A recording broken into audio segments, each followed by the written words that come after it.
Hello.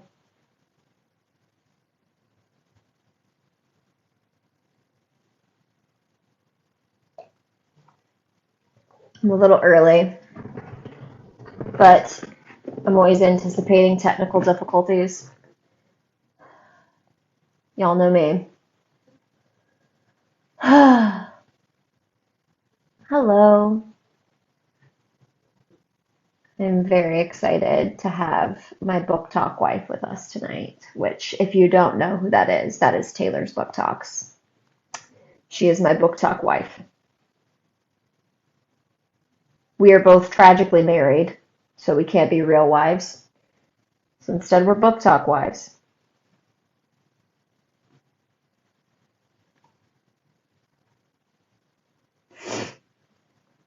Welcome. I feel like well, not a lot more. I feel like we'll have a few more people than last week because these are the tough chapters we're recapping this week. The tough and the really good ones. Taylor actually specifically requested to be a part of this live um, because she wanted to be a part of her favorite chapters. And I was like, you can be, but you need to know that that comes with you being a part of your least favorite chapters as well.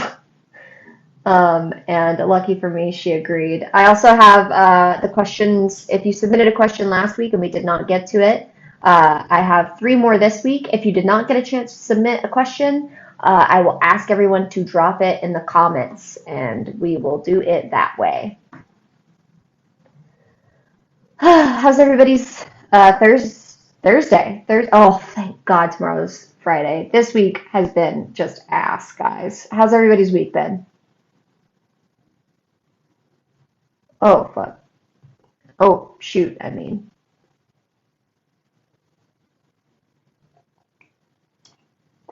I went to grab my glass and I almost grabbed my hot burning candle. Good, but today was awful. I'm sorry to hear that. Today has been awful for me as well, probably for different reasons. But if it helps, it seems like a lot of people are having really bad weeks. We even like have seen people in like our everyday work like jobs who are like at companies that I can't name because I signed an NDA who are having bad weeks. So it's everybody.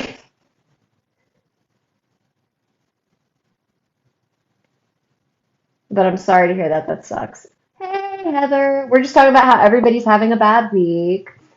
Today, Heather, aka HLIZR50, who writes the day night fic Verza Barhaz, she left her wallet at work on her day off and had to go in on her day off to go get it. Oh, Colleen, I'm sorry. Yeah, work is nuts right now for like coming back from the holidays is tough. It's real tough. Hello, Marine.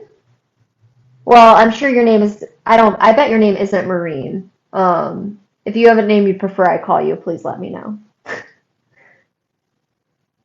Yeah, I know you were gonna say same, Heather. It's been rough for you. Someone trying to argue with me this morning that Gwen is an evil light singer, and just smash that block button, man. Like, protect your peace. No such thing as protecting it too hard, especially with that nonsense. Oh, it is Marine. Oh, it's French. Are you based in the US or are you in France right now? Because I'm not sure what time it is where you are, but I'm thank you for joining us. Oh, you have to wrap up everything for 2022. That really sucks. I don't want them to think we won, Izzy. You know what? Fair enough. Fair enough. Yeah. Blocking can feel like surrender sometimes. Hello. Hi. Oh, wait, let me turn it up a little bit. Okay, there we go. I'm friends. Oh, currently based in the US. Well, thank you for joining us tonight, Marine. It's actually this way a little bit. Wow, your bookcases look incredible. Thank you. I have worked hard. I saw a little Hard. picture of it. Oh my God, there it is. I see it. I'm honored that you put my bound fanfic by Sarah J. Maas's stories. Like, Yeah, you get your own little like display. stop. We were actually just talking about how it's been like the week from hell for a lot of us. And Taylor sent me this picture yesterday of my fanfic on her shelf, and I was like laying in bed, and I was like, "This is so nice." I had to display them. I love they're so special to me. Oh, I can't wait for you to see the covers Lauren is working on. They're so great. Oh, I'm sure. Hi, Heather. Oh yeah, they go on the pretty shelf always. Sure. Yeah, here, Uh, like I'll get a little closer so you guys can really see yes. what they look like. Well, she's got her own little Oh, we display lost there. you. We lost a visual. Oh, there we go. Oh my God. They're so pretty. I'm Look gonna die. at them. I love them so much. I can't get over how good that art ended up looking. That the art for the Trial of the Valkyrie cover is actually art that Taylor commissioned. Yeah, and it actually was not commissioned originally as uh for your fanfic, and it was Oh yeah, it was so just regular art. yeah, but it was just so freaking perfect that we were like, we have to use this. Marine, they were bound by, and you can find her on Instagram. Her name is Maddie Reads Bindery, and she did them for us. She's great at legal fit binding, so definitely check her out. Yeah. Okay, so let me dive into introductions. So I'm Izzy Davis Stanner on AO3. Read these fics on TikTok and Instagram. And I write Gwynreal fics. That's so hard to say. And tonight we're doing a recap of Trial of the Valkyrie chapters 12 through 18 in preparation for the upcoming sequel, Rise of the Valkyrie. And we are joined by one of the betas for the Trial of the Valkyrie first draft for her favorite chapters. Taylor, do you want to talk a little bit about yourself and plug your stuff? Oh, sure. I'm Taylor's Book Talks on TikTok and A Quart of Coffee and Magic on Instagram. And I'm a big Asriel girl, big Gwynreal girl. I commission a lot of art, a lot of fan art, and I'm Izzy's biggest fan. Yeah, we didn't even know each other at first, but we were both very big fans of each other for I very know. different reasons. I know. We both fangirled over each other when we first met. Because I had read Yeah, Acolyte before I ever met you, and when I found out who you were, I was like, ah, she wrote I Acolyte. just thought Taylor was so funny and pretty, and I was like, wow, she's so pretty and funny. Oh my There's God, like I'm 12. blushing. I'm the biggest fan. Yeah, fair. Okay, that's fair. That's fair, Heather. I'm sorry. Yeah, okay. Wow, this is really great for my ego right now. Thank you all so much. So the first week we had KB on, we did a rapid fire recap of those first 5 chapters, followed by a recap between me and KB of those chapters. Last week, Michaela and me stopped in between chapters to recap. This week, we're going to just go through it all, and then we'll recap the chapters together, and then we'll get into questions and everything else. Okay, hold on, let me take a drink of water. Here we go. This is like my least, this is like, I do not, I work really hard to get these notes done, and I'm like, does anybody really want to hear me run my mouth for 20 minutes? Yeah. This is the shortest week of notes yet, though. It's really just the notes for chapter 12 and 13 and 14 are long, but then the remaining 4 are really short. All right, here we go. Okay, so we're picking up chapter 12 from Gwyn's point of view. After returning from their moment on the mountainside where Gwyn and Azriel had their kiss, the Valkyries, Azriel, Cassian, and Balthazar meet in Imri's kitchen to discuss with Feyre and Rhys how the trial went. Gwyn finds herself lost for words, not only from fatigue after the events of the trial, but she can't stop thinking about her kiss with Azriel. Azriel informs the table that his shadows have told him that the jury has feelings of uncertainty towards Nesta, while with Gwen they feel fear and anger. Feyre and Rhys resolve that they need to do some PR that makes it difficult to fear the Valkyries, and determine that the Valkyrie, Cassian, and Azriel will accompany them tomorrow on their visit to the Windhaven orphanage to do some charity work. Eventually, the High Lord and Lady depart with Balthazar. Nesta excuses herself to speak with Feyre, and Azriel and Cassian do a perimeter check, leaving Imri and Gwen alone. Imri escorts Gwen to the bathing chambers, offering her the first wash.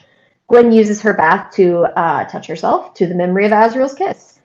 After her bath, Gwen joins Azriel in the bedroom, where he is still reading Death on the Midnight Caravan. He confesses he has still yet to uncover who is behind the murder. They settle into easy conversation, and Gwen is assured that their kiss has not ruined their friendship. Gwen thanks him for that, and Azriel promises her he will hold her to nothing that occurred while emotions were running high.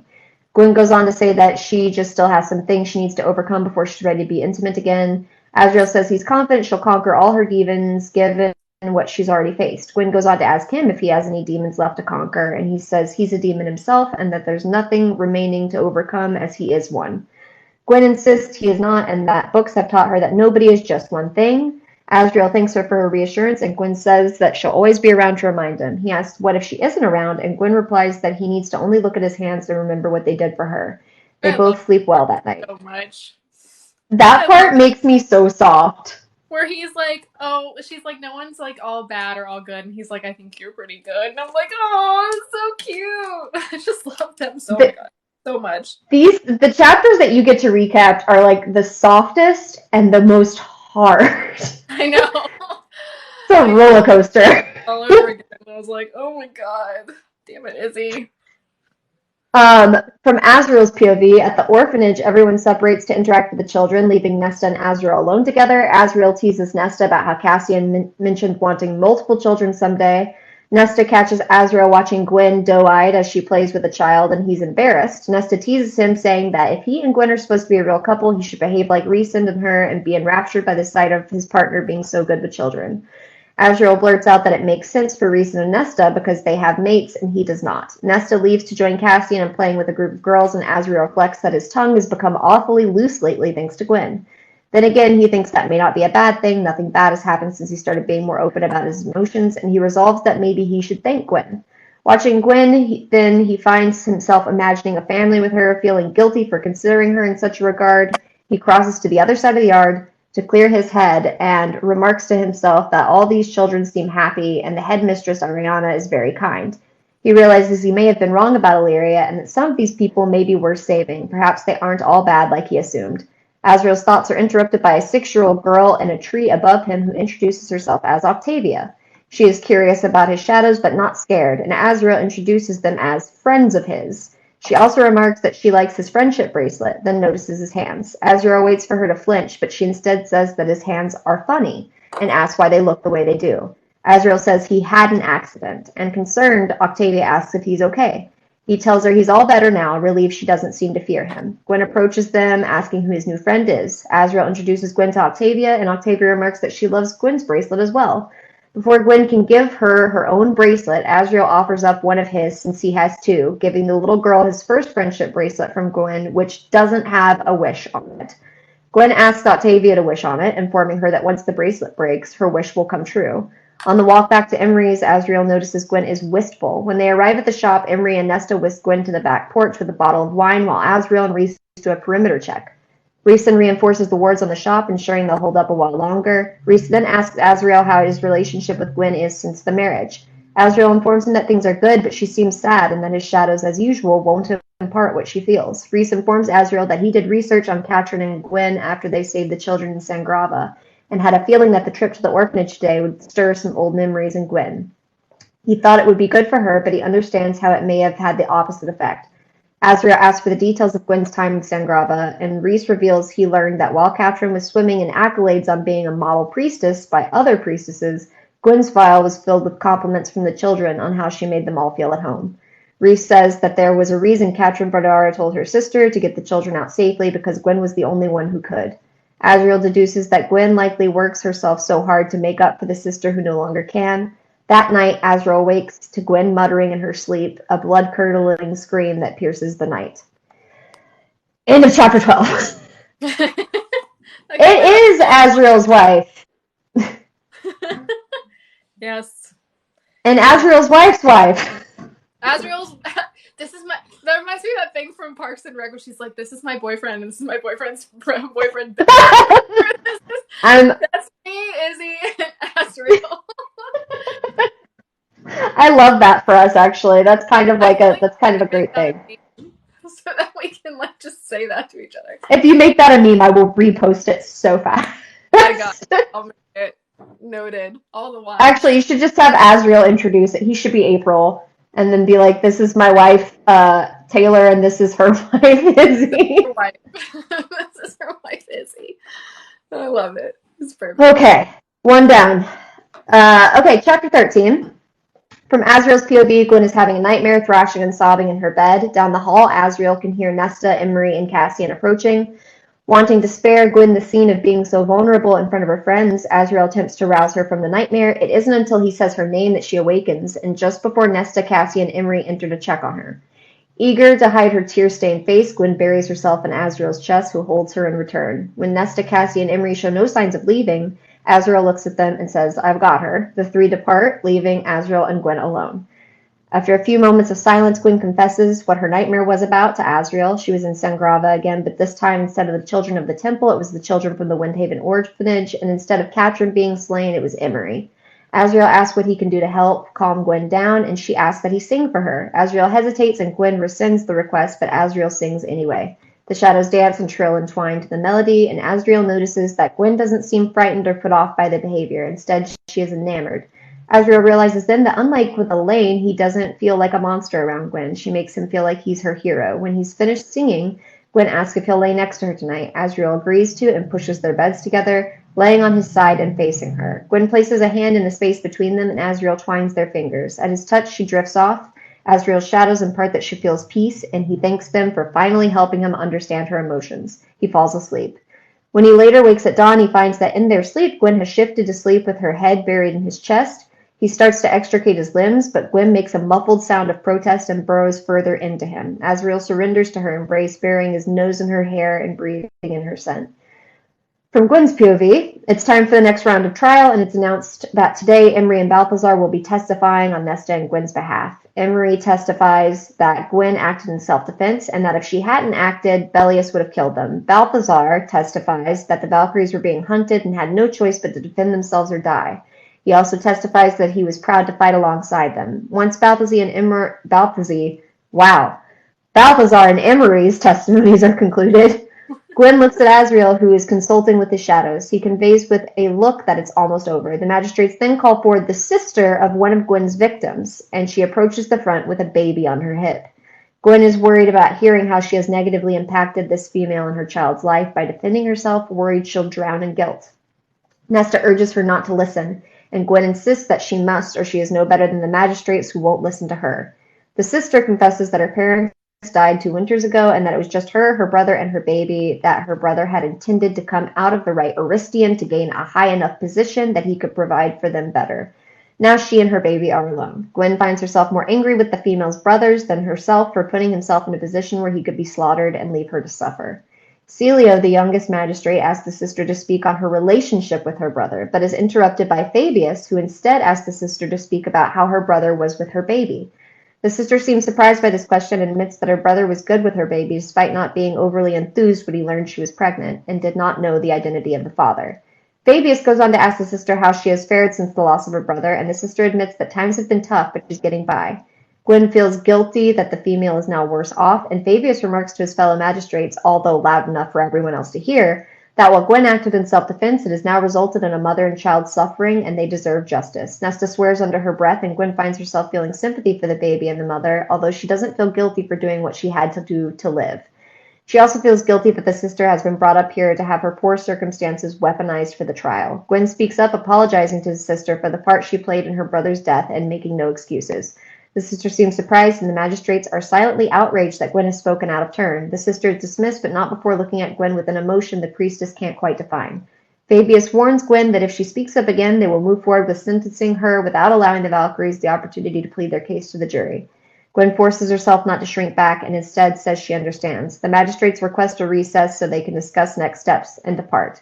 When the magistrates return, they declare that the final trial will take place at the end of the week, where the accused will be allowed to speak and final witnesses will be called forward.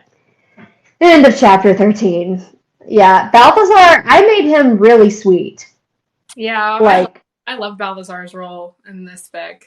unexpectedly, he came out of this like a rose. Like, there's so many comments from people on Balthazar and on Wattpad. Like, what the Wattpad crew is wild for him.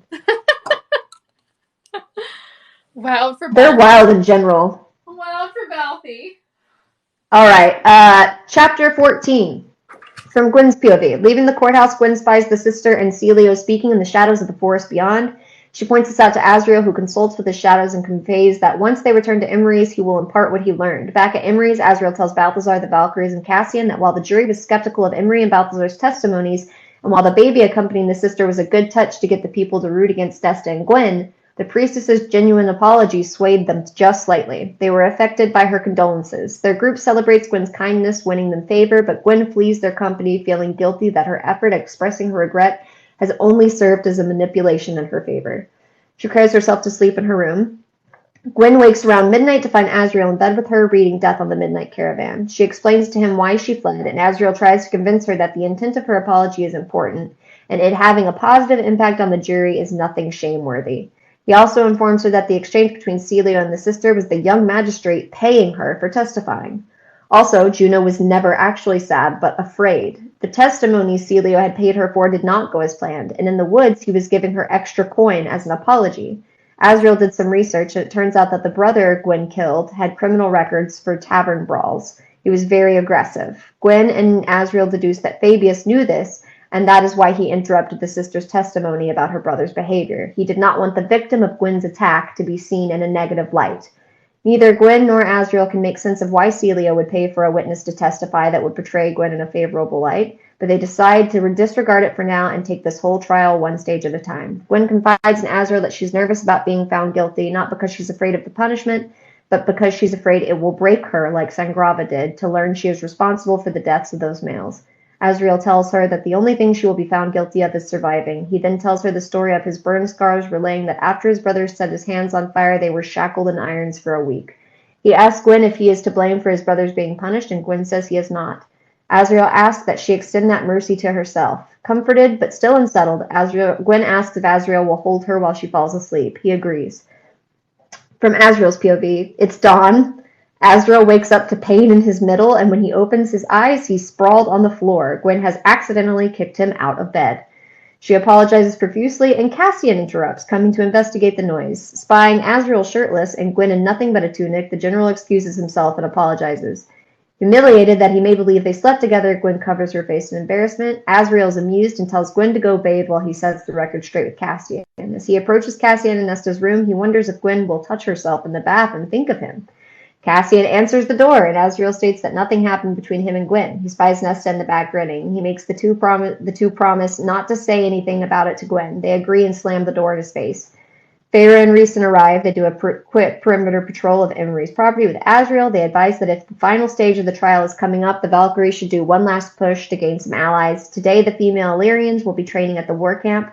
The Valkyries should visit and try and train with them. Feyre asks if there's a chance the headmistress of the orphanage will show up to testify for Nesta and Gwen, but Rhys and Asriel inform her that if the headmistress does so, she'll risk Illyria taking away her funding. When Feyre asks if Illyria would really take food and funding from children, Rhys says perhaps, but Asriel says absolutely. He feels unexpected guilt at not giving Illyrians the benefit of the doubt after all the kindness he has experienced from them lately, and realizes that Gwen is right. The Illyrians aren't all good or all bad. Like everyone else, there's something in between. After Feyre and Rhys depart, Asriel informs the Valkyrie that they'll be training at the war camp with the Illyrian females today, and they are all excited about the prospect. They leave for the war camp again. I'm going to take a drink of water. Take a breath. I know we're going to talk about all this afterwards, so I won't get too much in anything, but I just I really truly love that Asriel was the one to console Gwen in this moment, and he brought up his scars and an actual something that was an actual positive thing, and it's because I think a lot of people forget in like I forget if it was I think it was Akawar. Whenever he's telling Feyre, like basically like sometimes like the smallest person can change it. Like he has these moments where he's He so really does, where you you included. see that he was not always like big and strong and scary.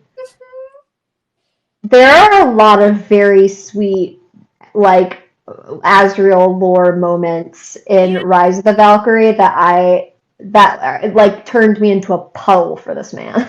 yeah. It was just really nice to see like him take like him be the one who's like taking his trauma when you know how much he suffered for so long and making him be the one who's like making it a positive to Gwen. Like you survive. This just shows that you survived. Like that's all you're guilty of doing. You know, is like you're a survivor. Yes, That's it. You have nothing and to lose. I Did what I you had. really hate in fics when like Gwen is always the one fixing Asriel. So it Mm-hmm. was so important to me that Asriel help Gwen because like that's Mm-hmm. not healthy if just one person is the therapist. Right. Right. Sorry to my husband in advance. Uh, I try to let us both be but I'm very sensitive. It's okay. I'm a triple water sign. I'm very sensitive. Unfortunately, I'll try I'm not to. gonna if Gabriel were here, he would know exactly what to say to that, and I am not Gabriel, so I'm gonna go, yeah, yeah. Is Gabriel? Tell him to get on here.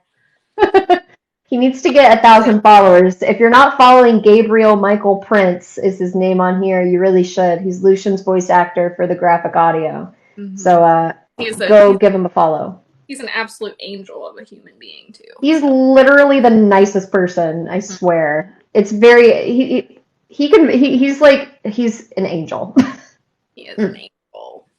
Okay, chapter 15. From Azriel's POV, at the war camp, the Illyrian females reluctantly agree to train with Valkyries, worried about incurring the wrath of the male Illyrian warriors. After a while, the Valkyries and Illyrians warm up to one another, and each Valkyrie is assigned a group to teach maneuvers to. Azriel joins Gwen's group, asking her to demonstrate the volte-face maneuver we saw in chapter 1. When she gets him on his back and straddles him, Azriel detects a shift in her scent that tells him she is aroused. He quickly excuses himself, worried that his desire for her will get the better of him. Cassian takes his place. I heard that breath. Isabella. This is when I started to question my friendship with Isabella. I started calling Cassian, her her full name. I was like, Isabella. I we'll see if our friendship stands the test of this line. Cassian takes his place training with Gwen This and is her the group. trial of Taylor. That's what this is actually. This is the trial of Taylor. That's what I'm going to put in the YouTube description when I upload this to YouTube is the trial of Taylor. The trial of Taylor's mental stability. The trial of Taylor's carpet and floor. Yeah, I have nice wood floors now, so we're good there. It's going to be nice and cool now. Mm-hmm. Okay, Azrael does a perimeter sweep of the surrounding woods. Daydream about Gwen, Azrael is distracted and does not sense an attacker approaching until it's too late. After much back and forth, the assailant gets Azrael on his back. He has been stabbed in both the stomach and shoulder. The attacker is about to bring his sword down on Azrael, but Gwen appears, jumps on the attacker's back. He manages to fling her off, but not before she bites off his ear. The male falls on top of Gwen, who stabs him through the throat with his discarded short sword, then makes her way over to where Azrael lays dying. She puts his head in her lap and begs him to stay. Gwen tells him that she didn't get to tell him the truth, but Azrael says that he knows and that he wishes their relationship had been real. He dies in her arms. From Gwen's POV. Oh no, I just remembered. Yeah, Taylor's gonna go through it with you. Mm-hmm. But it's okay. From Gwen's POV, help arrives, and Gwen watches as a healer tries to revive Azrael. Cassia, Nesta, and Emery comfort Gwen, and when they try to take her away so she doesn't have to look at Azrael's body, she fights them. Nesta asks if Gwen got to tell Azrael the truth, and she does not answer. Huddled on the ground, the Valkyries comfort Gwen, who watches with bated breath as the healer helps extract the blood clogging Azrael's lungs. Azrael breathes again, and Gwen faints with relief. It's the evening of the summer solstice party in Windhaven, and Gwen refuses to leave Azrael's bedside until he wakes. He's been resting for some time, and Gwen is determined to be here when he wakes. After Emery fails to convince her to come to the summer solstice party with them and get her mind off everything that happened, Cassian tries. He tells Gwen that Morgan is outside and ready to take Gwen's place watching over the Shadow Singer. Gwen expresses hesitation that Morrigan be the one to greet him when he wakes. Cassian teases her for being jealous. Eventually, Gwen surrenders to Cassian's humor and agrees to attend the celebration for 1 hour, and then she can return to Azriel's bedside.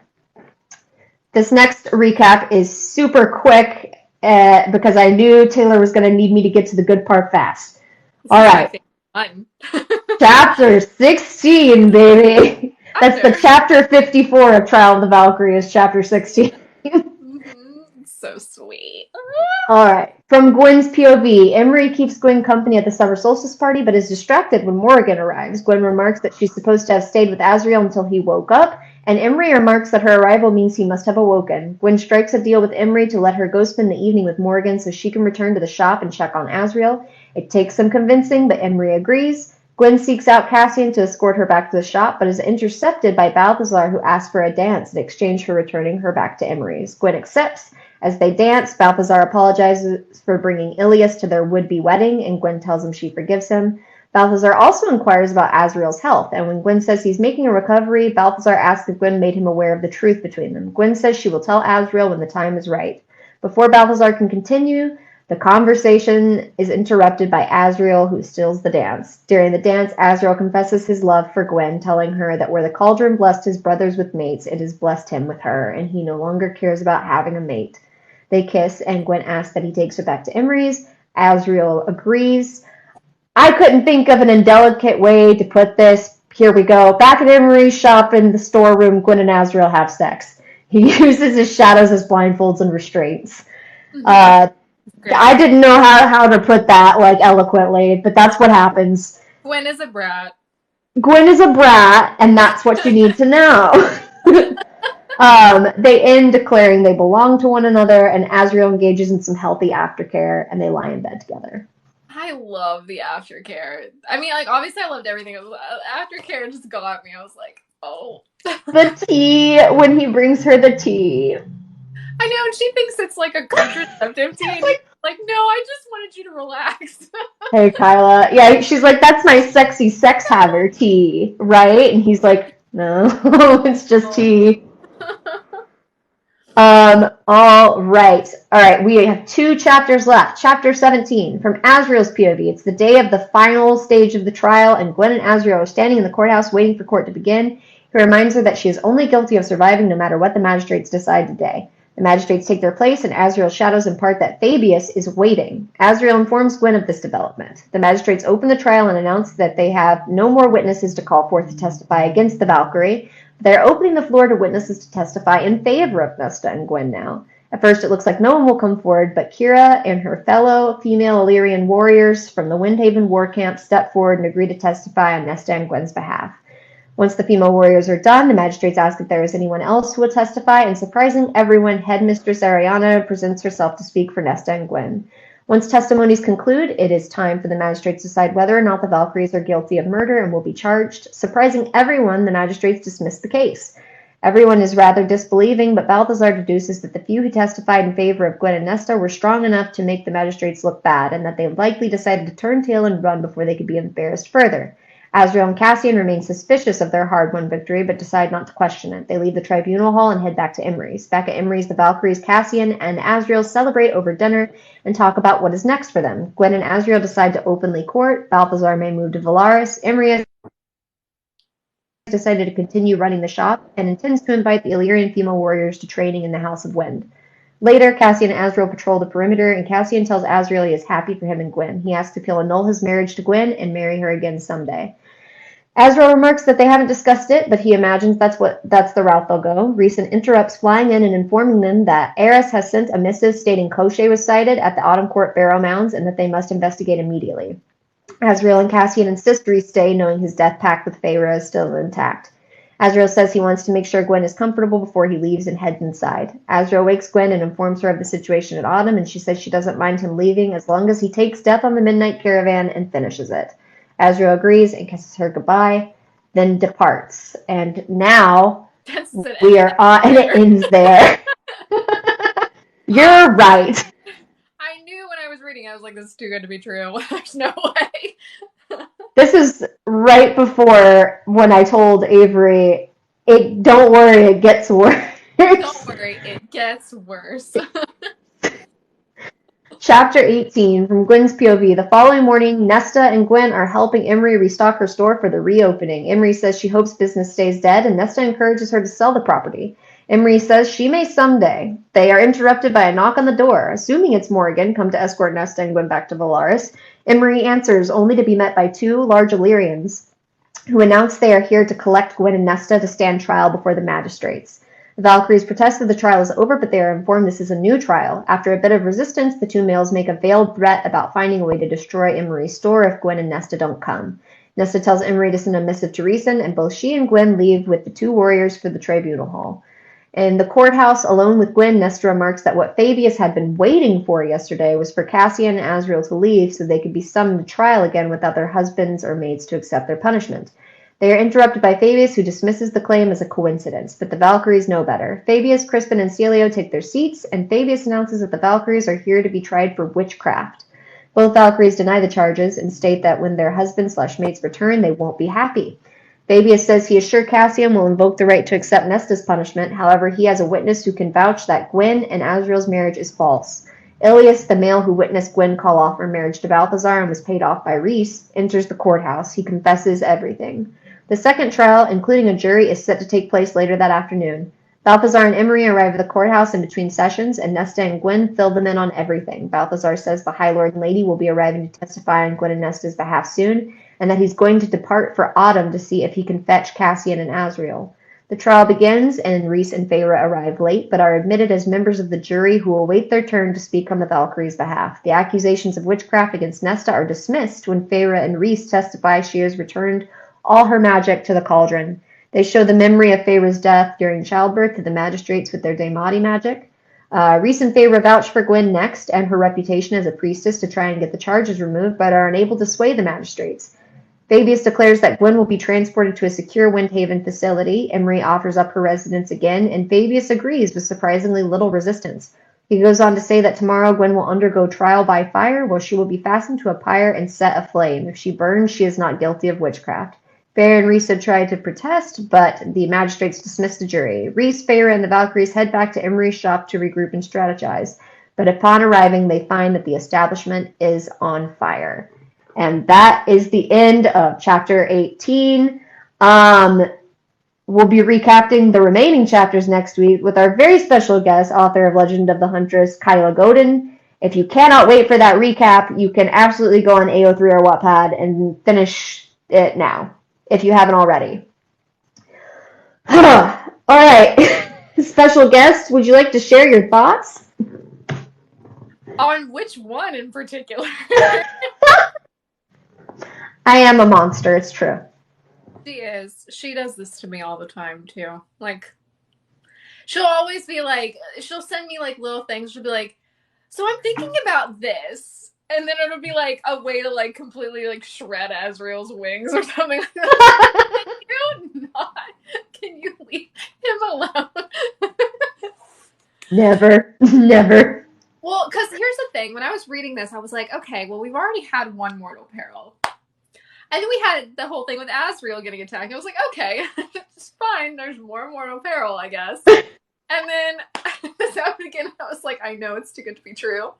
I know there's no way they're just letting him walk away and everything's fine. And then, like, lo and behold, she decided to throw a third situation of mortal peril in there for poor Gwenny. Gwenny had to deal with this all alone.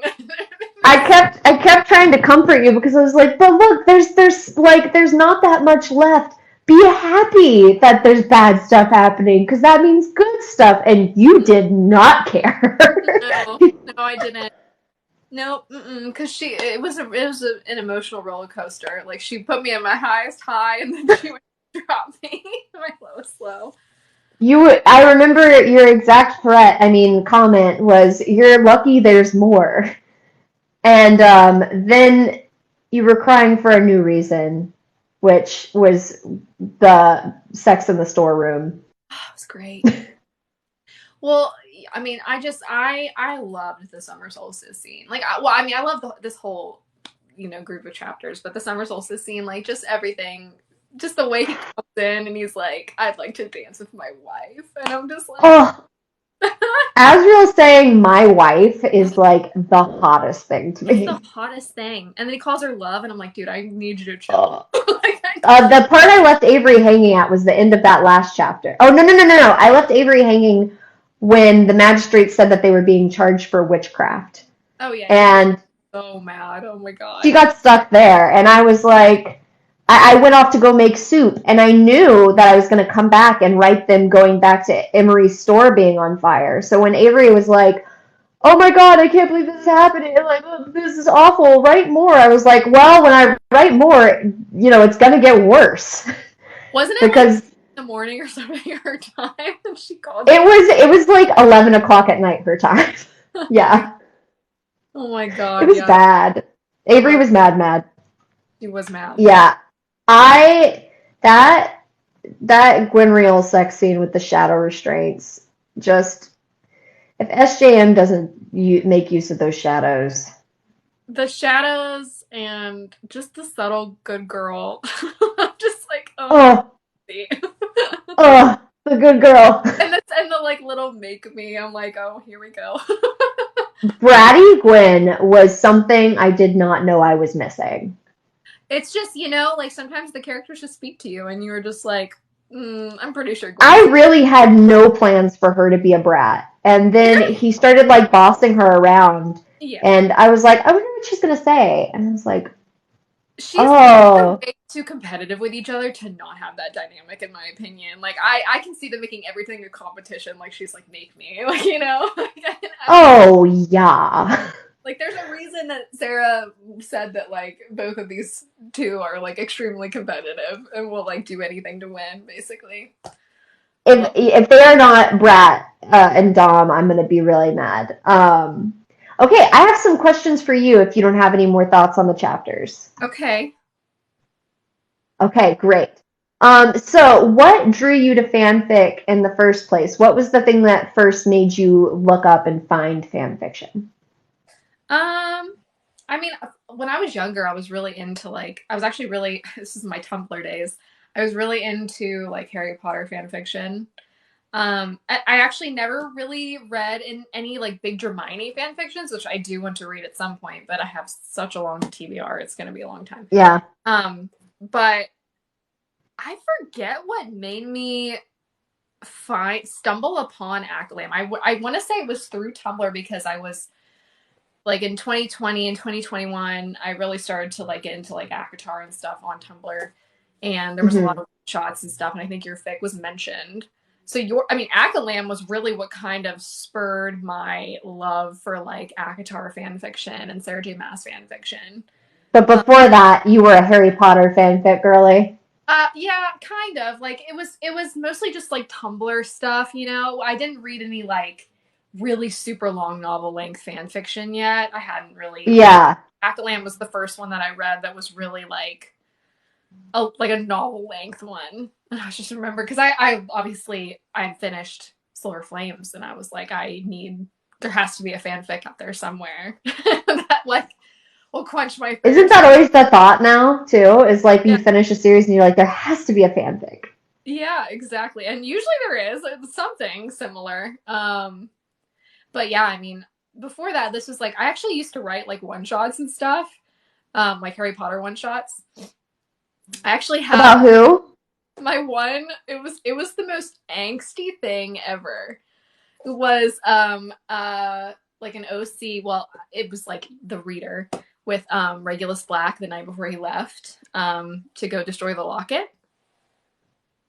And it was so angsty. It was just like a really long one shot. I want to read it. Oh god, you're gonna laugh. It's probably so like I haven't read it in like a year, but I'm sure I would probably hate it now. I'd probably be like, oh my god, this is the most embarrassing thing. It No was beta, we die like men. like the most dramatic thing. It was. I mean, I'll try and see if I could probably easily find it on my stuff. And then I started writing a Ravenclaw Draco fanfic that was I got to part 4 and then I stopped and then I never finished it and I got like so many mad messages that I never finished it. It's like The Harry Potter fanfic community is terrifying because Taylor, I started out writing the on the other side of the spectrum, reader Remus Lupin. Marauders era Demons. fanfic. I know you love that. That Yeah, that I was on the other side, and I was while you were doing your angsty Slytherin boy, I was doing soft, sad Remus fic. And those commenters, if you don't update fast, they get mad.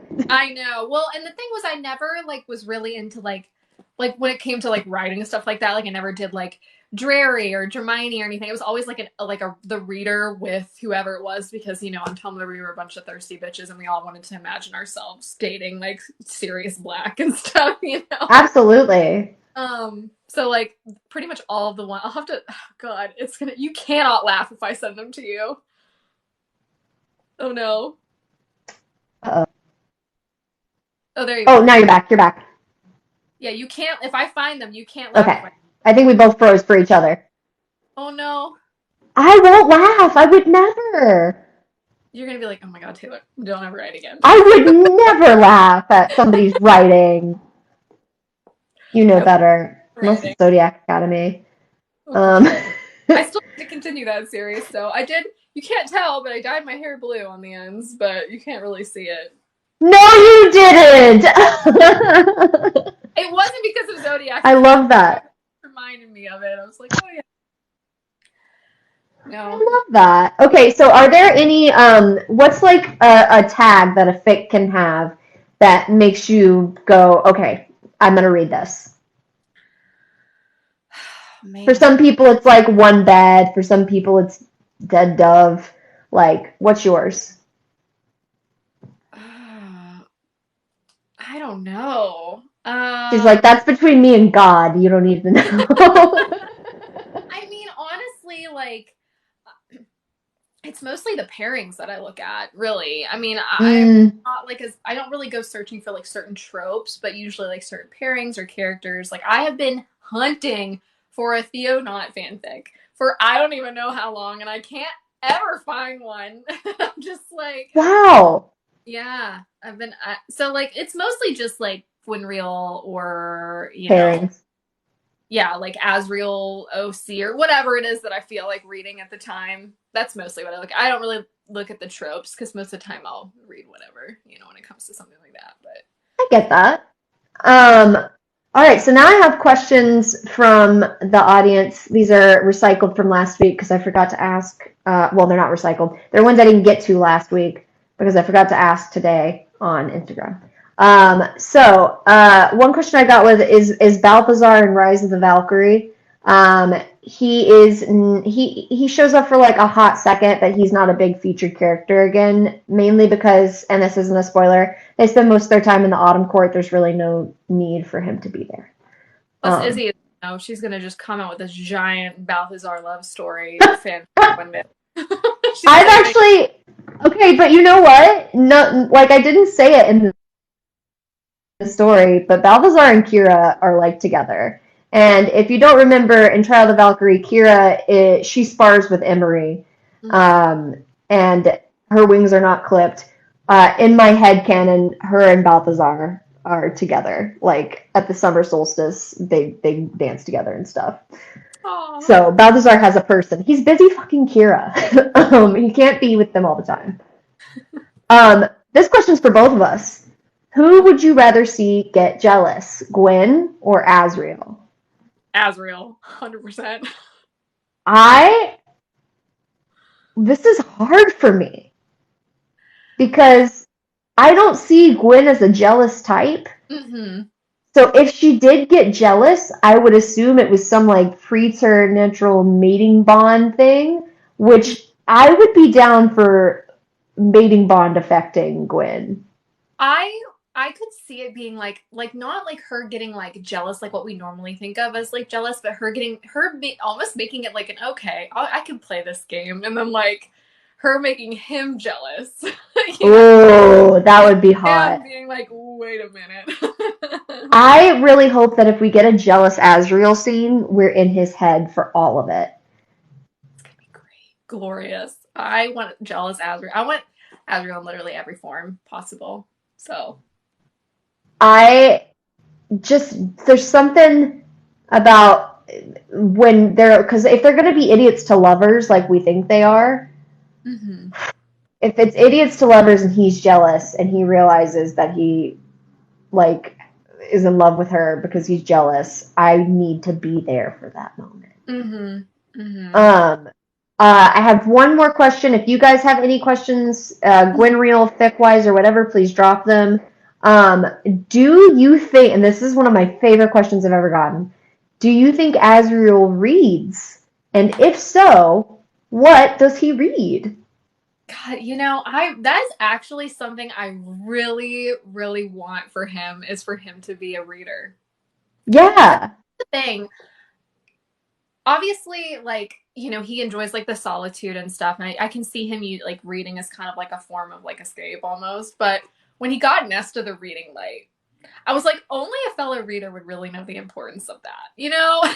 Like he he probably knows. had one from her for himself, and then he's like, oh, He has one in Trial of the Valkyrie. Gwen wakes up and he's reading with one, and I'm like, because I headcanon, he's a reader. He's gotta be. oh yeah, because I mean, I feel like if Cassian is reading like war strategy books, like Azrael has to be reading. Like whether I can honestly see him reading like both fiction and nonfiction. Like I can see him reading like murder mysteries or, you know, Hmm. some kind of like strategy something like actual like, you know, nonfiction books. Um You know, I think he's the nosy spy master. I'm gonna go ahead and say that he loves biographies and autobiographies. I like that. Um, He likes to know what makes the person tick. Him and Hunt would get along so well because doesn't Hunt listen to like memoirs on his in his headphones? Yeah, when he's at the gym or something, right? It's like he's not listening to music; he's listening to like podcasts. Yeah, he's like, well, I think Bryce listens to it and it's a really sad memoir, and she's like, "What the fuck is this? What? How do you work out to this?" And he's like, "How do you work out to your stuff? What is that?" I okay. Everybody's like all about Cassian getting a pew pew when if a crossover happens. I want Asriel to get if, I don't know, like an iPod or something to listen to his autobiographies on, and I want him to listen to "Is Everyone Hanging Out Without Me," the Mindy Kaling book. Oh my god! I feel like he'd read that title and be like, "Ooh, Oh, that sounds really interesting. that sounds like me." It's like when my husband and I are you know on long road trips or something. He drives me crazy because his podcast choices are always like learn something. Like you know, it could be literally So are anything. Dylan's. And I'm just like, can we listen to just straight like murder stuff, like just straight true crime? And he's like, no, he wants to read. He wants to listen to like the nonfiction, the ones about space, and the ones about like. And I'm like, you are such a nerd. And he's like, you are. Dylan likes the ones about like the history of like different religions and stuff, and he's like, "Isn't this interesting?" And I'm like, Oh my falling god. asleep. I told him I'm like, I can't listen to this stuff. Like, I don't care about how like CD-ROMs were made. You know, like I don't care. I don't care. He's Can we like, listen to something about murder? I know. I'm like, I just want to learn about psychopaths. That's all. Um, okay, I am gonna search for our angsty teaser. Um, Give me one moment. Taylor, everybody look at how pretty Taylor is. Good. Very good, I can tell. I can tell this is going great. I think you're still in here. The art that you dropped for your book the other day of your characters, it was so beautiful. I got choked up looking at it. I was like, oh my god, this is so intimate. I loved it so much. That art is fucking stunning. It was so sweet. Like you could just feel the intimacy in it. I love when you know you see art and you could just feel the emotions going on in the art. The hand placement. And just like the look on her face and like the look on his, like oh, it was so good. I'm an admirer of fan art, so I loved it so much. It was so good. I know. I think that I would love to see more art by that artist too. Like I just really like the I way might she have drew it. to commission her at some point. I don't know for what, but Oh, yes. In other words, yes. you never know. Um, okay, I have our angsty teaser. The six of you who are here, and whoever watches the live will have this knowledge before reading. But the Lady of Autumn has a name in this. She is named Soleil, which is French for sun, which I thought was fitting because of who her mate is. Mm-hmm. So, here we go. Soleil spoke with the maternal warmth of the priestesses that had raised Gwen and Katrin. I am well versed in keeping the ones you love safe, at any cost. She swallowed, and Gwen saw true pain in the lady's gaze. And keeping them in the dark hurts unlike anything else. Soleil squeezed her fingers tenderly, her voice lowering. But it is effective. I speak from experience. And if you can't tell who she had experience with doing that with, then you should go look at Nox Luna, who is currently working on a fanfic about Helion and Lady of Autumn, because I can't think of an angstier pairing in the Avatar universe right now. I know. Like, Apparently, like SJM probably like doesn't even realize how much of a chokehold like this potential pairing has, like on so many she people. definitely doesn't know. No, she's like, we want She to doesn't know. even have a name. It's like it's just so like forbidden love, and it's like like star-crossed lovers kind of. It's just like there's just so much angst in that pairing, so much potential. It If they don't get a happy ending, I'm gonna. Oh, Kyla, you're back. We were just talking about your art, and the one that you just dropped yesterday. Taylor and I were talking about how we liked it a lot. Oh yeah, forbidden love. Yeah, right. Actual forbidden love. Actual forbidden love Actual forbidden love. with real stakes. Man, Jensen, you're popping in here with some zingers. Okay. Then we're going to close it out real quick. So, again, I am Izzy, or Read These Fics on TikTok and Instagram. And I wrote Trial of the Valkyrie. Davis Danner is my username on AO3 and Wattpad. The sequel, Rise of the Valkyrie, is coming out on February 17th. And, oh, here it is.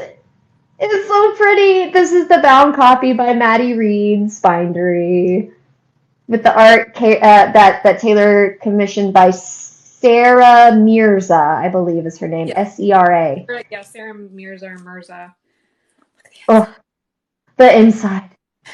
It's oh, Kyla, shut up. You have to say that. I mean, what? Thank you. Who are you? Who is this? An author? Listen, I fangirled over you before I even knew you, so I want to tell you something. And this is Taylor. Taylor, do you want to plug your socials one more time, and then any upcoming stuff you got? Oh, sure. I have nothing super exciting coming up, but I'm Taylor's Book Talks. Also, Court of Coffee and Magic on Instagram. I do post fan art there sometimes because sometimes I get bored and I want to do something cool and I can't draw myself, so I pay other people to do it. But I have a great time doing it. So, and I read Izzy's fanfics as a hobby. Yeah, I am on your Goodreads for last year. I should at least you can count. You can count Trial of the Valkyrie and A Court of Light and Melody on your Goodreads because somebody, for whatever reason, added them. It wasn't me. We need to make sure Rise of the Valkyrie gets on there too. I don't know how they do that, but like if you're watching this, whoever does this, if you watch this, you can do it again. Keep doing it. I don't mind. You guys have plans. Well, you want to go first, Liz? You go. I don't have anything. Oh, I have. Let me think. 3 commissions. I think for 3 or 4 commissions for Gwynreal Weeks.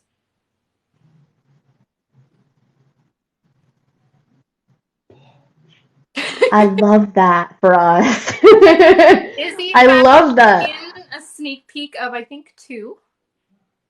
I think maybe 2. One comes to mind. I don't know about the other one. I sent them around the same time. I showed her a sneak peek, but I have 4.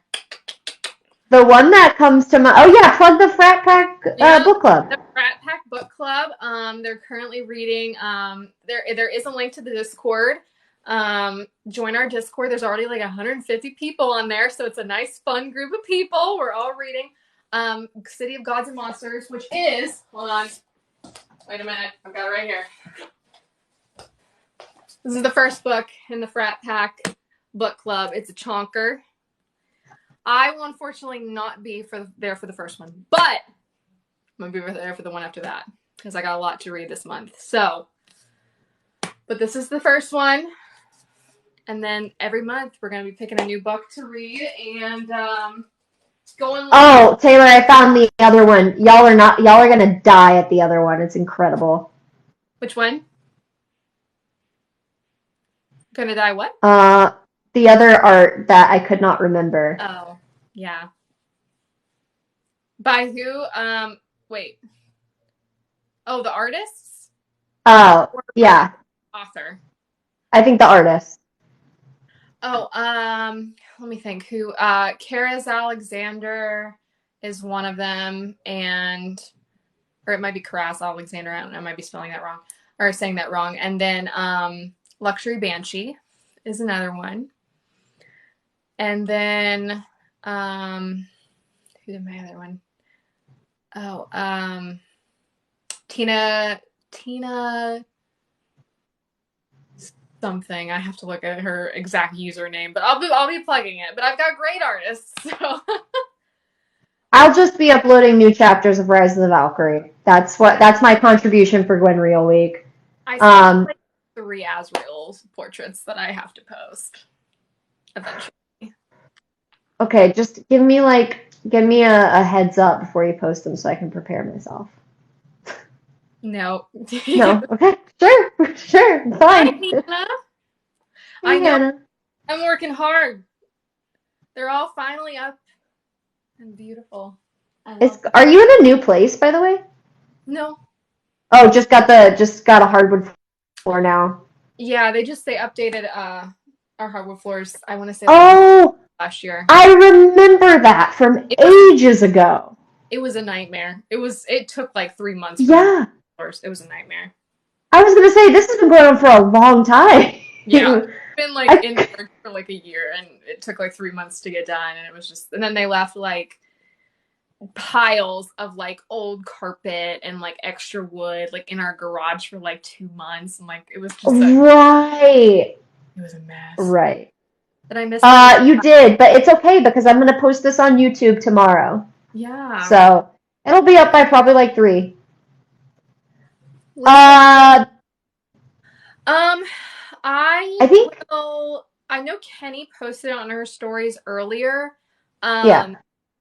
I will, if you follow, I don't know if you follow me or Kenny on Instagram or Shan, I can have Kenny repost the Discord link. It's kenny.in.bellaris, and mine is the Court of Coffee and Magic. So if you follow one of us or both of us, we can repost the link so that you'll have the link. It's called the Frat Pack Book Club. She might have it in a highlight. So if you follow her, just go on there and there's a link to the Discord that you can join. So yeah. It'll be fun. And next month we're doing Kyla's book, which will be really cool. You're doing Legend of the Huntress or the hockey one? Huh? Which one are you doing? No, not that one. There's another Kyla. Oh, okay. Kyla Shinder. I need you to do this one eventually. Is that the Daughter of No Worlds? I want to read that series so badly. You're gonna listen. You know how Asriel's your husband? Yeah. Maxentarius is mine. Ooh. I can't. Asriel's spot is like they're tied right now. That's how much. And I started that at the beginning of January, and this is the last book. I've got this much left. And I've officially this is my From Blood and Ash bookmark. It's the Bloodstone Dagger. It now belongs to this. It's my coolest bookmark I have. Bye, Hannah. Bye, Hannah. I've seen some art for that lately, and I'm like, I need to read this. You really do. It's incredible. How many books are there? 3? Huh? How many books are there? 3? 3, and it's all completed. And there's also a novella that's a prequel of Maxentarius, which I'm probably going to read. But I don't know. I know what happens, and then I don't know if I feel like I wish I would have known about it before. Is Because it once, YA if or we get a happy ending, is it YA or new so adult? it's classified as NA, I think, but I think that it might be bumped up to adult fantasy. It has some themes of slavery, sexual assault, and Mm. really graphic depictions of violence. It's a big commentary on how we treat veterans and how the cost of war, with a very beautiful romantic subplot. It's so good. Highly recommend. Yeah, I have to add that one to my. I have to actually. I always purchase the first book of every series that I really want to read, so I have it here, and it's like a constant reminder. Um, That reminds me, what because of you, I have the whole Kingdom of the Wicked trilogy on my shelf right now. we will have a I went chat. book shopping. We will have Okay. a chat I about that trilogy. I have two people already telling me that I need to rewrite the last book, read it so I can rewrite the last book.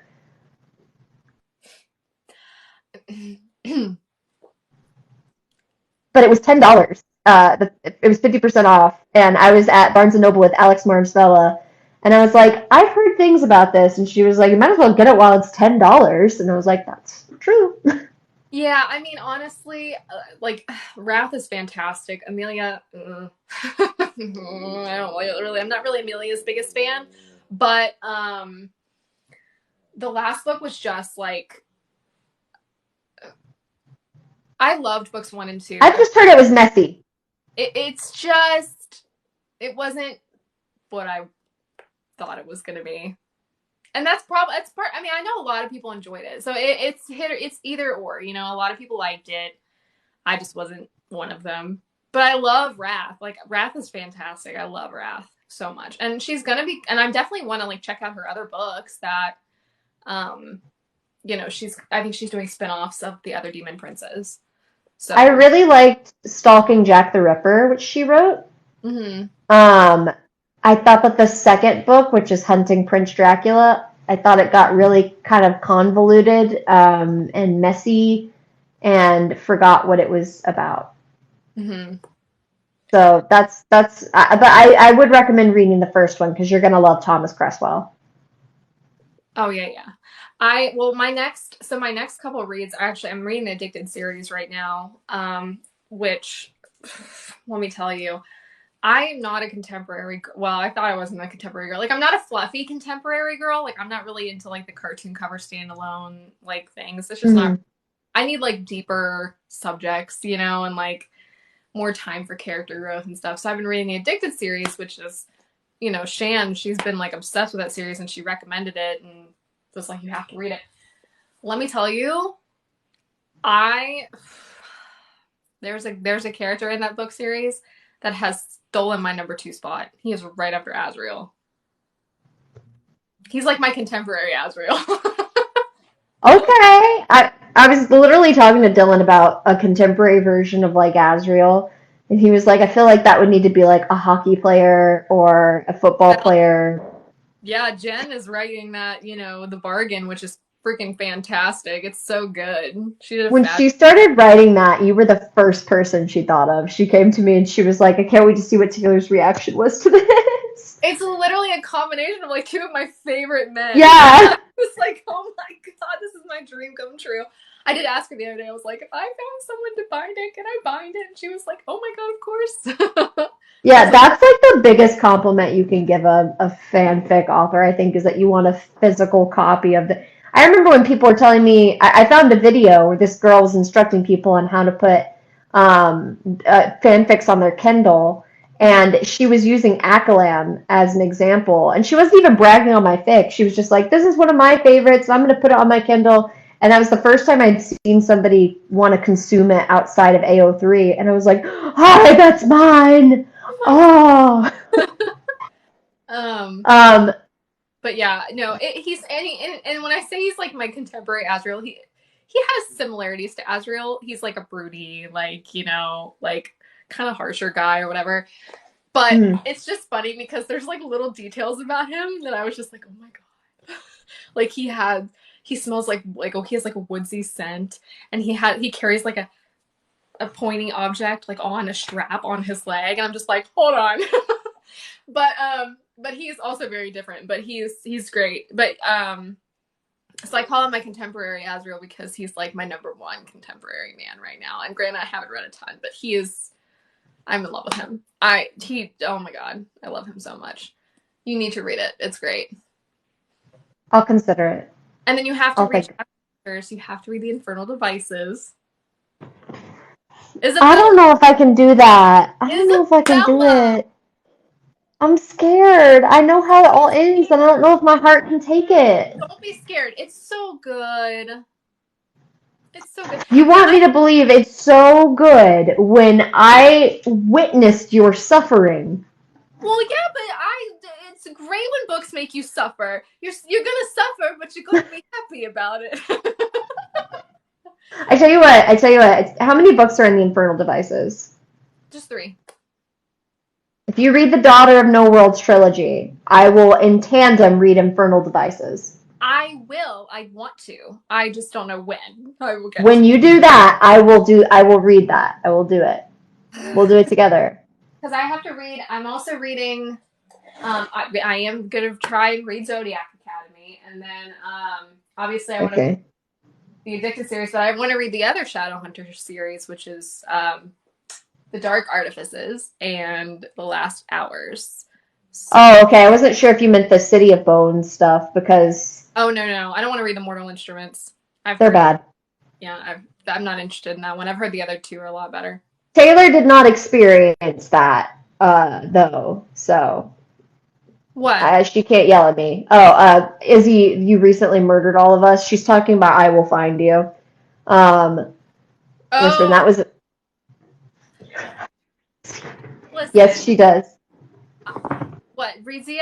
Well, listen, I'm gonna try it. If it's not for me, then I will give up. But I'm gonna try it because I do see it seems to happen around book 4. Everyone kind of switches from like not really liking it to like being obsessed, and I need to see what the hype is about. That's a good way to look at it, and I applaud you. Well, how far did you get? Book one. Did you read the whole book, or did you just like? Yeah, I finished it. I finished it all, and then I tried the As Told by the Boys book one. I Mhm. got one chapter into that, and I was like, I can't do this, and I Is it stopped. writing, or is it like? Huh? Is it the writing, or is it like?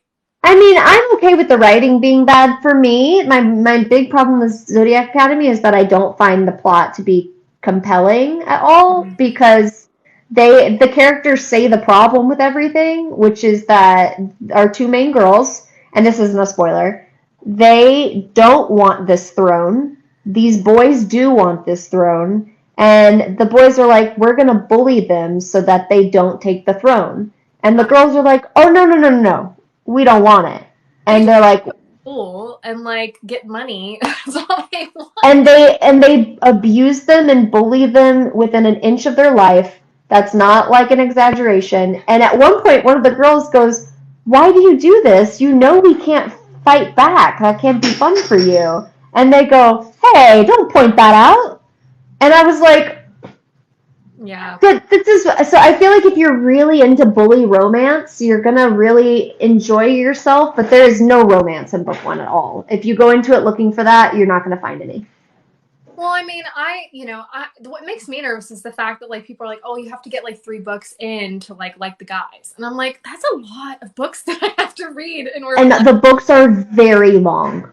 And yeah, some of them are like extremely long, and I'm just like, oh my, and there's so many, and I'm just I don't know, and like this is 8. like my first like real bully romance because though like Cruel Prince had a little bit of a bully element to it, it wasn't nearly as intense. Like this is like intense bully romance. This is to the point of almost death. Literally, Like it's literally. literal death. This is just I am straight all for living fairies hard, being ruthless. like straight up. I really don't. I don't think you're gonna like it. I'll be honest, like towards the end, like when that stuff happened with Darcy, I was like, oh, poor Darcy. And then Tori, and I'm like, no offense, Darcy. Oh wait, you've read book one. Tori had it way worse. You've read book one? Yeah, I read book Oh, one. I didn't know you read book one. I thought you preemptively dyed your hair blue before even starting to read it, and I was like, And this was not a Zodiac Academy thing. oh, okay. No, I read book one. That's the only one I've read. Yeah, oh man, what they did to Darcy. Well, like what they did to Tori. Like, it was bad. And for what? I don't know. I'm like, these poor girls are just trying to go to school and like live their lives, and like they I this. And I really need you to get into it so that I don't have to, because I feel really bad for KB, who is right now the only person I know who, like, next to Rachel, really likes it, and KB has nothing to talk about it. Kenny really likes it. She's obsessed with him now. Like that's what she was kind of like me, because that's why I'm like, there seems to be some kind of a switch around like the fourth book where people that all of a sudden if you tell me that it's worth it, then I might do it. I need you to reevaluate to Bleed a Crystal Bloom. No. I need you to reevaluate that. I feel like I will pick up the next one eventually, but I feel like it's going to be one of those things where, like, I need all of them to be out, like, and also I learned that, like, all of my questions are not even answered in the existing books. I think when all of them are out, I'll probably read them, because I'm interested in finding out the answers to my questions. I'm just not interested in slogging through to another book and then not getting any answers. She's, says a girl who reads SJM. Fair enough, but they're not major plot points. They're not major plot. Like, we learned why Rhys gives her the bargain mark. We learn what the weird tug is between them. We learn enough. Well, but we don't know anything. It's gonna have it like be like 5 books. Maybe 5 books. When they're all out, I probably will pick them back up. But until then, I am just not compelled. Will you read Hollow Heathens? Oh, is that the Broken Bonds thing? No. So it's by Nicole Fiorina, and it's one of my favorite books. It's Hollow Heathens. I'm really curious. Ooh. I don't know, because Yaz gave it like a 3.5, and I was very disappointed in her because I love that book. That is not bad for Yaz, though. Yeah, but like Yaz also gave like Zodiac Academy 5 stars, and I was like, okay, all right, Yaz, I love you, but we're gonna have. Oh, is it Why Choose? Hollow Heathens? No, it's not. It's not Why Choose. It's basically, there's only one book out right now. Oh, I love this idea. She is going to be doing like a whole series. She's currently finishing, which she has been for a while, the next book, but they're each like standalone romances that all take place with this group of people. I like the summary of this, Hollow Heathens. I'm really interested to see if you like it, because I love it. I love Nicole. Has her writing, in my opinion, is beautiful. She has very poetic writing. I'm interested to see if you like it, though. I'm just curious to know if you'll like it, because I think it's kind of Kindle Unlimited. You should read it. Tell me. I think you'll read it. I have my subscription for another month. There you go. It won't take you very long. I think Hannah read it in a couple days, and I read it in a couple days, and 524 pages. Damn. But it's phenomenal, and I just want to know. I want to know if you don't like it. It's okay. I will still your. I think I'll like it. But it sounds like something I would like. I'm curious to know if you'll like it. Have you read Serpent of Wings and Night? No, but I just added that to my Goodreads like a couple weeks ago, I want to say. It's the same lady who did this. Oh, really? I've heard great things about Serpent of Wings and Night. She's a really good writer. Perfect. This book has like left me like, it's one of those books that I don't want to go to bed. I'm like, I need to stay up and keep reading this. And I've been like tired for work the next day because I stay up reading it. Yeah, I also want to read that Song of the Mark series by S.M. Craddock. Is that new adult or is that YA? I think that's new adult. Hold on, I actually have her Amazon open right here. It's adult fantasy. It's classified as. This is Julian, by the way. This is my Hollow Heathens boy, Julian. He's, Why has he got a mask on? you have to read the book to know. Oh, okay. It's cozy. Uh, Marine, if you're talking about the one I just showed, this is the Mother of Death and Dawn. It's the third in the War of Lost Hearts trilogy. Hold on, I'll be right back. Yeah. Hey, Headcanon Headcase. What's up? Jen, I'll be back.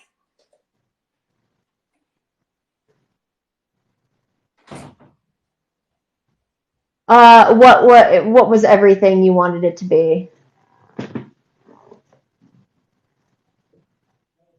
Clarify. So wait, are you saying that Zodiac Academy was the 8 was 5 star? Oh, the War of Two Queens. Okay. I thought you were saying the new Zodiac Academy was 5 out of 5 stars for you.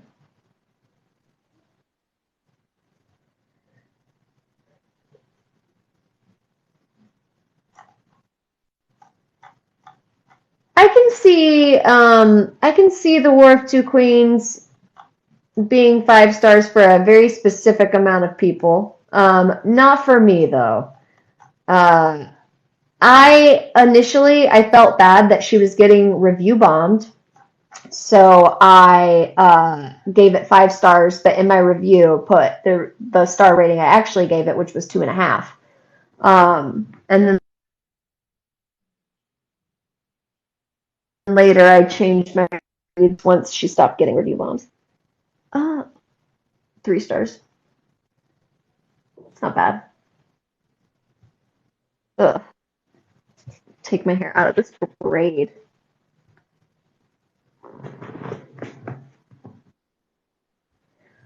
He is not in it much. No. Yeah.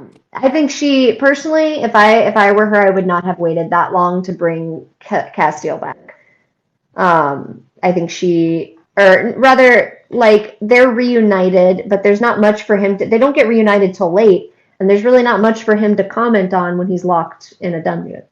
So I didn't like the War of Two Queens. Um, yeah, 2.5 stars from me. I haven't read it. I stopped after I haven't read the Shadow and the Ember series. I haven't read the War of Two Queens. I have not read A Light in the Flame. These are two, but they're both YA, but they're both series. I do want to start Song of the Mark too. I have that on my Goodreads, but these two are YA, but I really want to read them. It's An Heir Comes to Rise, Oh, I've heard good things. which I've heard is like if you like Throne of Glass, you would like. And I'm pretty sure that she I've has heard like. it's yeah. Go on. Oh, I'm just saying. I'm pretty sure she has like even like spin-off series with this too. Ah, yeah. I've heard that it's eerily similar to Throne of Glass. Um, but so that's why people like it so much. I Which mean, you know. And then I've been wanting to read that one too. Oh, I've read that whole series. is it good? I didn't like the ending of the last one. It's not a sad ending. I mean, there are like it's a YA book series, so they always try and make it really sad at the end. Which I just that was my biggest issue with it was I felt like it leaned too much into the YA trope of like everything must be lost. But I really do. I love Middle Eastern fantasy, and it's a really good like it's a really good Middle Eastern fantasy. That the David Bond trilogy. If you're looking to get out of Norse mythology because it feels a little tired, I highly recommend that book series. Okay. Yeah, those are some of the ones I have on my TBR this year as far as like new fantasy series. I haven't. I think I'm gonna read The Bronzed Beast. Oh, Willem de Frenemy, welcome, my favorite username. Oh, Um, I think I'm gonna actually do this like pretty soon, just because I've been wanting to. oh, I don't Try. know that one. It's the Devil's Night series. It's apparently dark romance. So Oh, the rest. Taylor? Are you gonna do the rest of the off-campus series? I've read the only one I haven't read is Tucker's book. And to be honest, I don't think I'm gonna read Tucker's book. Just because it has a pregnancy trope and I'm just not a huge fan.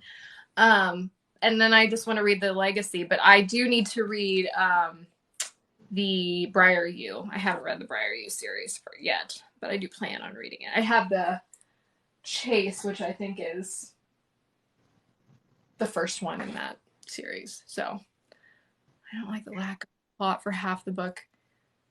The For War of Two Queens. the War of Two Queens. I'm like, which one? Air. Has I have not read Air anyone, Awakens. has anyone dived into this one by chance? I just want to know what I'm in Dude, for. that is that you held that up, and I was like, "What the fuck is that?" Yeah, so it's like there's four boys in this, or men, called the Four Horsemen, and they're like each book I think is like their story, their love story. Um, yeah, have you really read dark romance No. like Haunting Adeline or anything? No. I mean, the only dark romance I've read really, the first one I ever read was Fortuna Sworn, um, Oh, and I really liked it. I didn't know that was dark romance. It's a dark romantic fantasy. Oh, okay, gotcha. Um, yeah, Um, yeah. It's good. yeah, I'm trying to basically kind of see where my threshold is as far as like how crazy I'm willing to get. Um, Haunting Adeline was pretty dark, but I've we'll see. Made me question some things about myself, but I am trying to resist the urge to read Lightlark, because it sounds like a premise I wanna read, but I'm so tired of reading incomplete series that I don't want to pick it up. it is Um, exhausting. Hi, Meg. It is exhausting because it's like then when a new book comes out, you feel like you need to reread the books before, and I feel like it's hard sometimes just to do that. oh, when am I get? Oh, right. Textbook Reader has been on me about reading Winter Night Trilogy. So after I finish this last installment, I'm gonna read The Bronze Beasts finally, which is the last in the Gilded Wolves trilogy, and then I will start the Winter Night trilogy. So I'll probably be starting Winter Night mid-February, Jensen. You should read The Dark. Oh yeah, I have. That's like the one that's like the Predator, the something else. There's like four of them, four or five of them, right? I actually did add that to my Goodreads because I've heard good things. Have Um, you read Daughter of the Drowned Empire? mm-mm. I've heard really good things about that one, and I really want to read it. Oh my God, our High Lord is here. Oh my god. Every time. Oh, okay, nice. Off of Mercari. Hell yeah. Oh yeah, the audiobook. It's so easy to reread with audiobooks. That is how I love to do my rereads if there's audiobooks available because I, you don't yeah. have to like fully pay attention because you already kind of know what's going on. It honestly like it's such a nice way to reread in my opinion. You can That read physical books while you're listening to it. that reminds me, I am not a big fan of KF Breen, but Gabriel did a graphic audio of one of her books called Born from Fire about a vampire hunter and a vampire in New Orleans. It's like an urban fantasy. Mm. And he was like, "Oh, I'm like the main love interest. You should listen to it." So I went and listened to it, and I really don't like KF Breen, but I like them as graphic audios. I don't like to read KF Breen, but I like to listen to it. Also, if anybody is like looking for a fix because you hate how little Lucian is in the graphic audios, there's your fix. Go listen to Born from Fire. He's doing his Lucian voice in that one too. You can get all your Feyre moments that everybody's losing it for. Oh, Gabe, he's so talented. He's so talented. I actually like. I have two KF. I read Ruin of Roses, and I was like, and I am never reading KF Breen again. And then he literally messaged me the next day and was like, "By the way, if you want to listen to the new audiobook I started. And I'm like, who's And it you can't say by? no to him. He's I so can't say no. He's too nice. I know. He's too nice. And he was like, and I'm like, who's it by? And he's like, K something. And I was like, Oh no.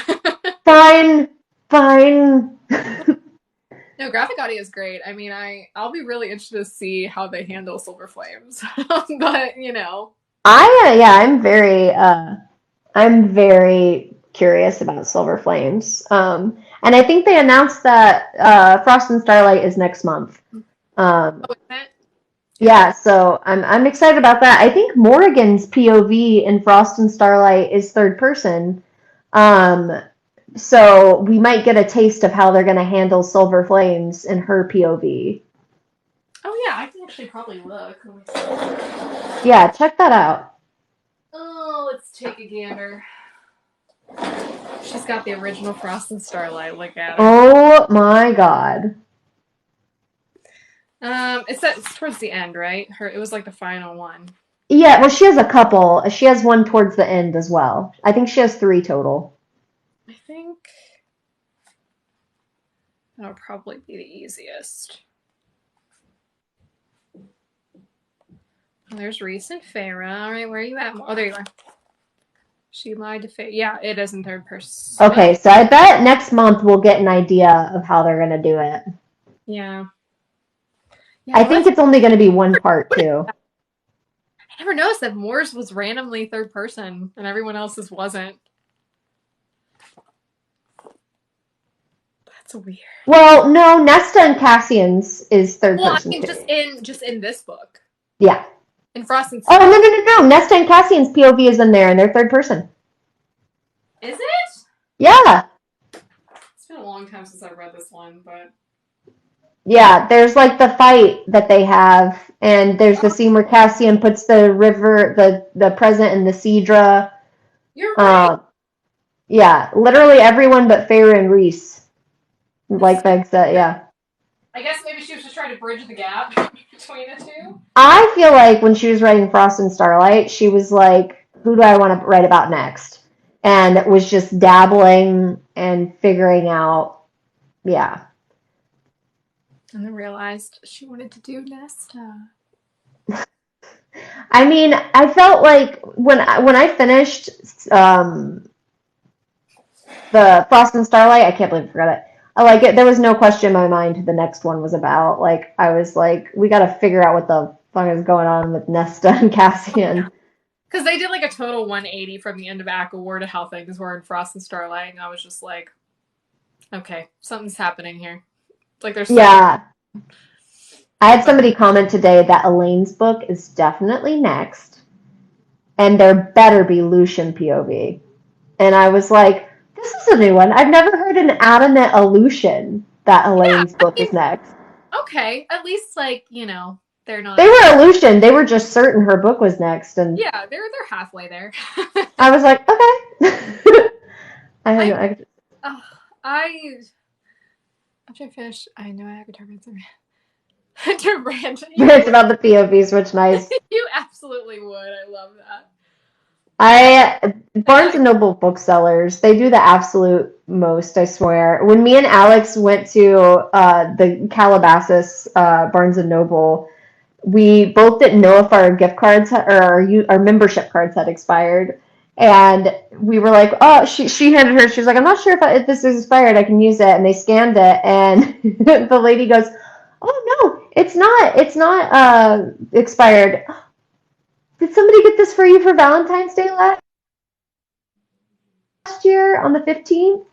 And I was just dying behind her because I know that Alex is single and did not have somebody. And Alex just very politely goes, nope, I think I just bought it for myself. It's like, it was a Valentine's Day gift to myself.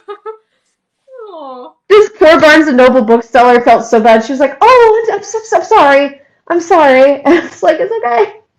Oh, the Grove Barnes and Noble is enormous. It's the biggest one in California. Dang, that must be why you guys have all the good books there. Well, we didn't go there that night. We went to Calabasas. I've only been to the Grove one once, and it was for my birthday. Three? It's 3 stories. It's my heaven. You would love it. There's a Starbucks. They have a lot of indie books. Hmm. It's right Well, next to a nice movie theater. I'm excited because I'm going Sunday. I'm actually flying to Seattle to visit with Nice. Hannah. Yeah, to visit with Hannah. I'm gonna go hang out with Wow. her. She's gonna take me to Barnes& and Noble there, so I'm gonna just see with the, fancy You're Barnes& and gonna Noble. be only 14-hour drive away from me. I know. So cool. Oh my god, it's like your next door. It's so maddening when I know people who travel like to Oregon or Washington, and I'm just like, you're next door. And then I look at a map and I'm like, California is big. I know. Well, if you feel like driving, a 14-hour drive up to Seattle, we'll make it. I wish it's looking like I'm about to have to pay like $1,000 out of pocket to get my car repaired because the evap canister broke. That's news I got right before this live. Listen, this year has been, well, technically it was last year, but in November, right before my birthday, I had a $2,300 car bill. And I was like, okay. It's funny how insurance doesn't ever help. Right? Yet they pester me about it constantly. I It's like, have to have it, and when I need it. Meg said, do you want a road buddy? Yeah, for sure. Meg, I didn't know that you lived in. Do you live in Los Angeles? You don't actually have to answer that on this live. Just message me on Insta or something, and we can meet. Oh, we should meet up sometime. 1000%. 17K quote. Yeah, that you buy a new car then. You Oh just yeah, buy a new car. at that point it's more than what the car is probably worth. So Yeah. it's fine. Yeah. Yeah, absolutely. We should totally meet up. Sorry, I got a message.